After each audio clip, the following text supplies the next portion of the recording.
no one seems to hear within. Do you know that there's still a chance for you? 'Cause there's a spark in you. You just gotta ignite the light and let it shine. Just down the night like the 4th of July. 'Cause baby, you're a firework. Come and show them what you're worth. Make them go ah, ah, ah, and just shoot across the sky. 'Cause baby, you're a firework. Come on, let your colors burst. Make them go ah, ah, ah. You're gonna leave them all in ah, ah, ah. Boom, boom, boom. Happy birthday! Nice, Happy birthday, Prado! nice. March 4, birthday mo. Sabay-sabay tayo sa March. Magse-celebrate tayo. March 17 si Mitch. March 20 ako. Si Excel, March 12. So, lahat mag-celebrate. March Madness! And Sino hi sama to sa amin? Kring Prado, the sister. Kring Kring, Prado! Hello. Regards sa'yo. Sana mag-enjoy ka ngayong birthday mo. Sana kahit pa paano, napasaya ka namin dahil binati ka namin. Kasi sino nang request mo eh, di ba? So, happy Yes, birthday! happy birthday. Invite mo kami ha. Saan ba yan? To you. Happy birthday To you. Happy birthday, happy birthday, happy birthday to you. Baba! Bye. This is from Eileen Valdez. Nag-message siya sa amin sa Jamich. At ito yung message niya. Hi Jamich, I watched your video. I like it. Diba sabi niyo po kung may problema, pwedeng humingi ng advice. Kasi may problema ako sa love life. I had my heart broken by the same guy. I tried to stop communicating with him. Pero siya hindi. And I really love him so much. Kaya kahit masakit, tinanggap ko pa rin siya. Kaso lagi na kami nag-aaway. Natuto na kasi ako maging protective sa sarili ko.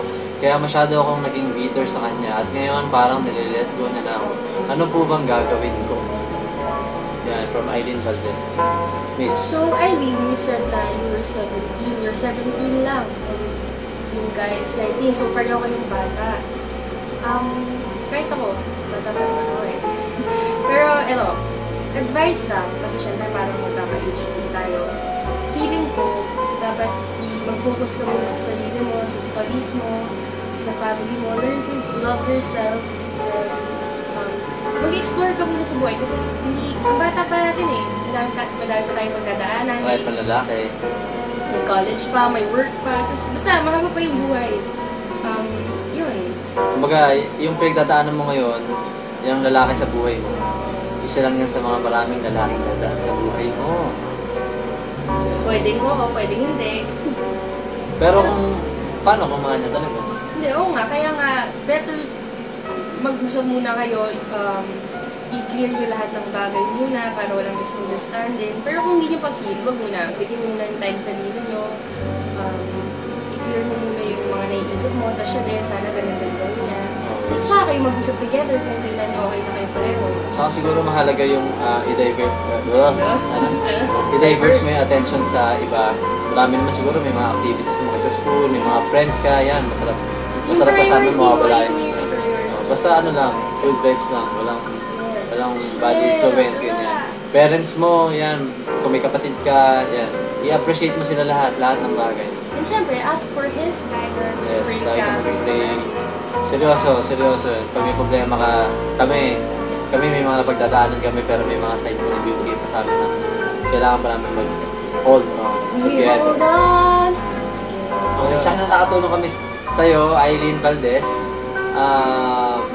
Kung may gusto ko pang i-elaborate namin na may gusto ka pang tanong, sabihin mo lang sa amin, mag-comment ka sa video na to, tapos we'll try to answer you there. Tapos tutulungan ka rin syempre ng mga ibang Jamich. Yes, of diba, course. Jamich? Nandyan sila, friends din sila, welcome tayo. Lahat tayo. So lahat, Lahat. yan, magtutulong-tulong kami para mapasaya ka. Okay? Of course. Sana mapagdaanan mo yan ng mabuti.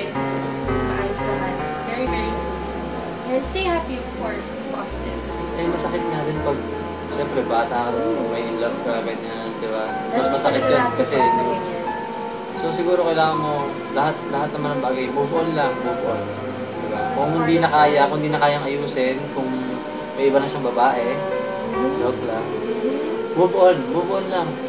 Mahaba pa naman yung buhay. Masaya ang buhay, masaya. Marami kang na-experience. Read The Secret. Isang advice yun. The Secret. Or, nasa bahay. Pero, kung di mo try pagbasa, pwede mo panoorin. Maganda siya. Super nakakahelp talaga.